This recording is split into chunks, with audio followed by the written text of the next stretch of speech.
नारदांनी नारद पांचरात्र नावाचा एक ग्रंथ लिहिला. त्या नारद पांचरात्रामध्ये त्यांनी भक्तीची व्याख्या सांगितलेली आहे.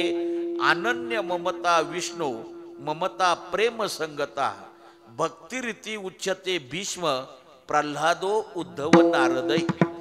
भगवान विष्णू बद्दल अनन्य ममत्व असणं याचं नाव आहे भक्ती, असं भीष्माचार्य प्रल्हाद उद्धव यांचं मत आहे. ही नारदांची व्याख्या आहे. नारदांनी 84 सूत्रांचा एक ग्रंथ लिहिला, त्याला नारद भक्ती सूत्र असं म्हटलं जात. आता तो भक्ती व्याख्यासा इथून त्याची सुरुवात आहे. त्याच्यामध्ये नारदांनी भक्तीची व्याख्या सांगितली. नारद असतो तदर्पिता.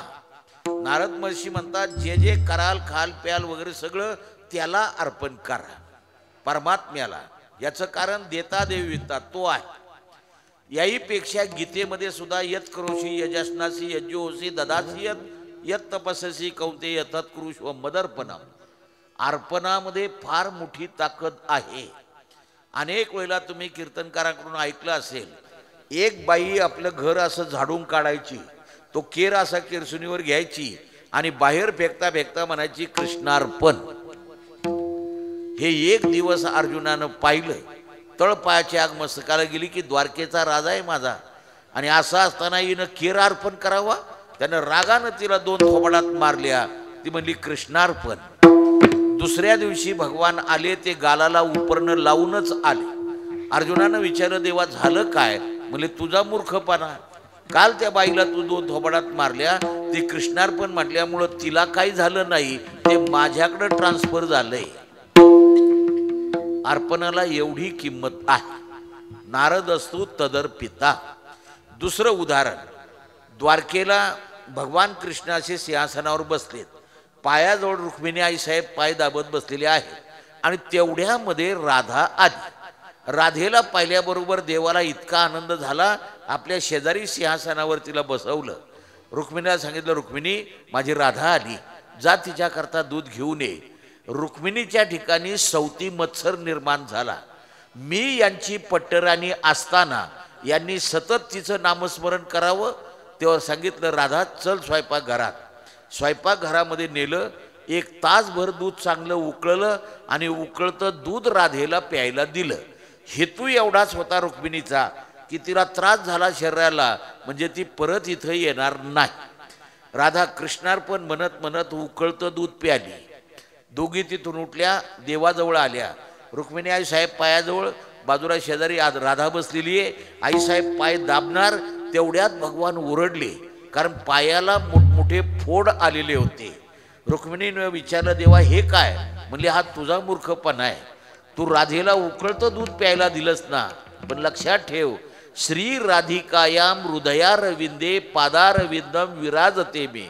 राधेच्या हृदयामध्ये माझे पाऊल विराजमान झालेले आहेत. ती कृष्णार्पण म्हणत म्हणत उकळतं दूध प्याली, तिला काही झालं नाही, पण तिच्या हृदयात असणाऱ्या माझ्या पावलांना फोड आले. विठ्ठला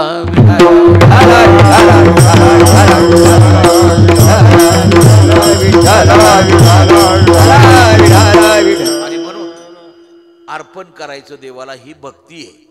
त्यानंतर नारद महर्षी म्हणतात तद्विस्मरणे परम व्याकुलतेती. क्षणभर जरी भगवंताचं विस्मरण झालं तर व्याकुळता निर्माण होणं याचं नाव आहे भक्ती.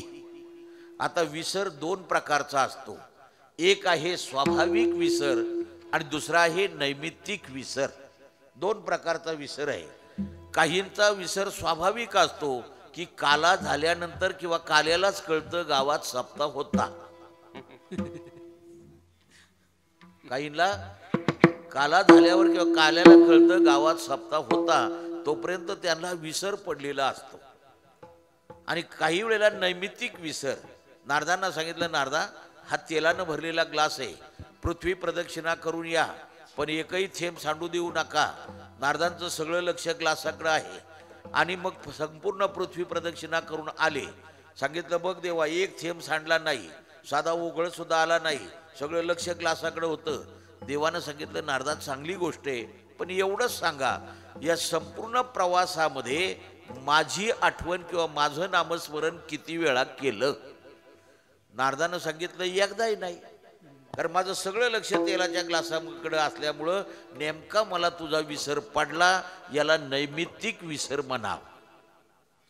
स्वाभाविक आणि नैमित्तिक असे दोन प्रकार आहे. बरं, देवाचा विसर पडला तर होतं काय? विसरली तया थोर झाली हानी, पचतील खाणी 84च्या. आणि म्हणून देवाच्या विसरामध्ये जन्म घ्यावे लागतात. तुकोबारांनी देवाला मागताना सुद्धा हेच मागितलेलं आहे, हेचे दान दे गा देवा, हेचे दान दे गा देवा, हेचे दान दे गा देवा, हेचे दान दे गा देवा. तुझा विसर न व्हावा, तुझा विसर न व्हावा, गुण गाईन आवडी, गुण गाईन आवडी.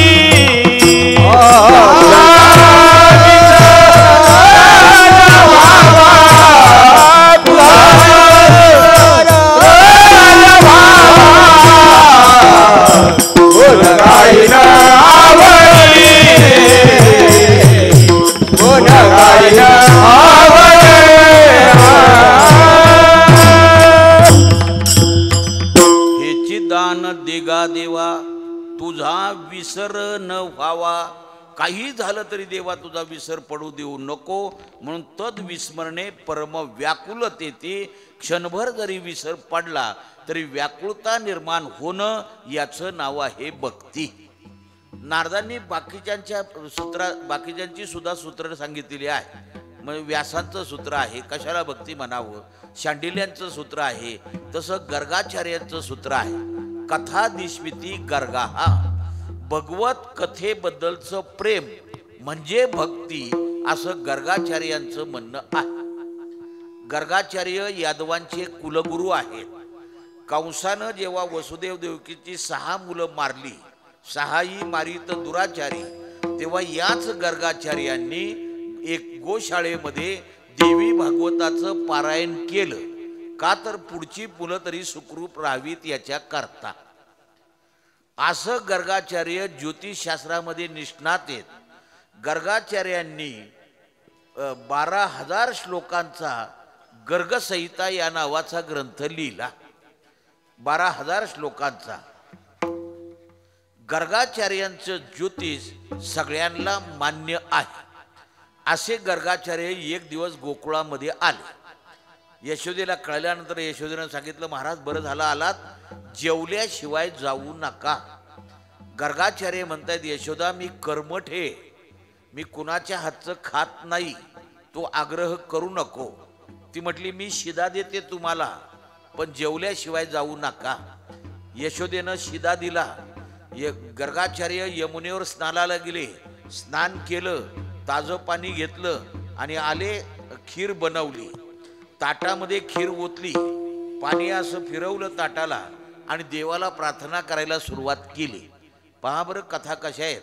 कारण जेवताना ताटाला पाणी फिरवलं तर आपल्या लक्षात येतं हा हिंदू आहे. असं आहे, हे आपल्या लक्षात येतं की यानं ताटाला पाणी फिरवलंय म्हणजे हा हिंदू आहे. याचं कारण आहे की वाईटातल्या वाईट माणसाला सुद्धा हे शास्त्र माहिती आहे. जरी त्यानं ग्लास हातात घेतला तरी लगेच सुरुवात करीत नाही.